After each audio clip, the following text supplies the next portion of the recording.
Welcome to blogs with রূপা চ্যানেলে আপনাদের সবাইকে স্বাগত। আবারও একটা নতুন ভিডিও নিয়ে চলে এলাম। আজ বানিয়েছি দেখুন বন্ধুরা, কালো জিরে দিয়ে লুচি।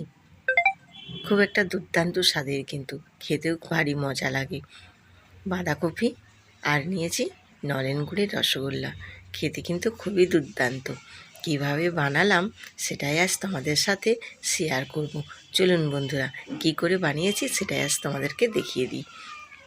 আমি ময়দার মধ্যে 500 গ্রামের মতো ময়দা নিয়েছি, তার মধ্যে স্বাদ মতো লবণ এবং পরিমাণ মতো চিনি, আর দিয়ে দেব 2 টেবিল চামচ সাদা তেল। দিয়ে সব উপকরণগুলোকে ভালো করে আমি মিক্সড করে নেব। মিক্সড করে নিয়ে এবার আমি ময়ানটা ঠিকঠাক মতো হয়েছে কি না দেখার জন্য হাতের মধ্যে আমি মিক্সডগুলো সব এবং মুঠো করে নিচ্ছি।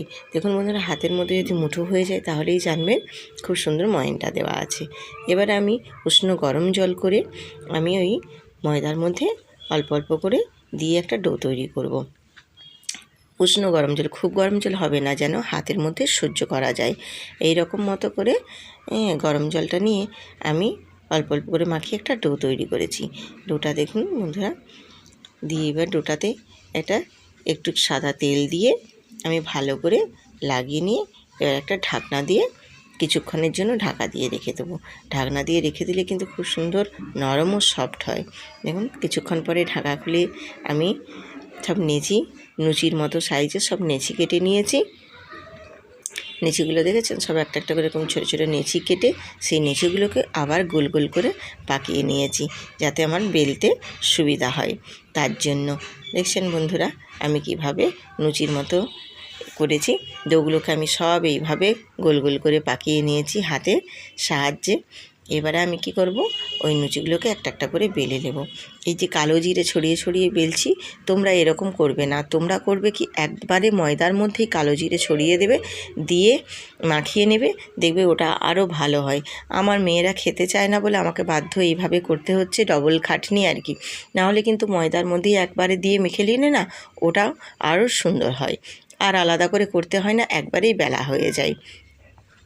আমি এইভাবে কালো জিরে ছড়িয়ে ছড়িয়ে সব লুচিগুলোকে এইভাবে বেলে নিই। বন্ধুরা তোমরাও এইভাবে বেলে নেবে। আর কালো জিরাটা খুবই একটা উপকারী, এই শীতের দিনে সর্দি কাশির উপর খুব কিন্তু প্রোটেকশান করে কিন্তু কালো জিরে। এই কালো জিরেগুলো মানে এতটাই পরিমাণে খুবই ভালো, মানে বলার নেই, খুব উপকারী জিনিস একটা। এবার আমি কড়াইতে তেল গরম করে আমি লুচিগুলো একটা একটা করে দিয়ে ভেজে নিচ্ছি। দেখছেন বন্ধুরা, এইভাবে দেখুন কত সুন্দর হয়ে ফুলে উঠেছে আমার লুচিগুলো। তোমরাও এইভাবে একটা একটা করে লুচি বেলে ভেজে নেবে, বা তোমরা কালো জিরেটা একবারে দিয়ে দিলেও কোনো অসুবিধা নেই। দেখেছেন আমি উপর থেকে দিয়েছি বলে আমার তেলের মধ্যে ঝরে পড়ে যাচ্ছে। তোমরা এরকম করবে না। তোমরা কি করবে, একবারে ময়দার মধ্যে দিয়ে মাখিয়ে নেবে, তাহলে আমার মতো এই জিনিসটা হবে না।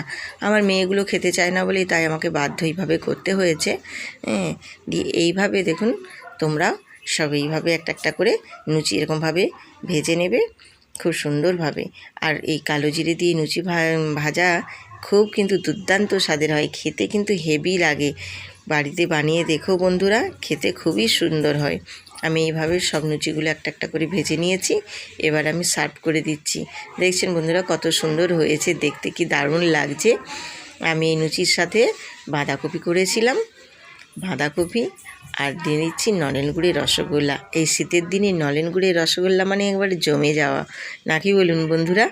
আজ এই পর্যন্তই, টাটা।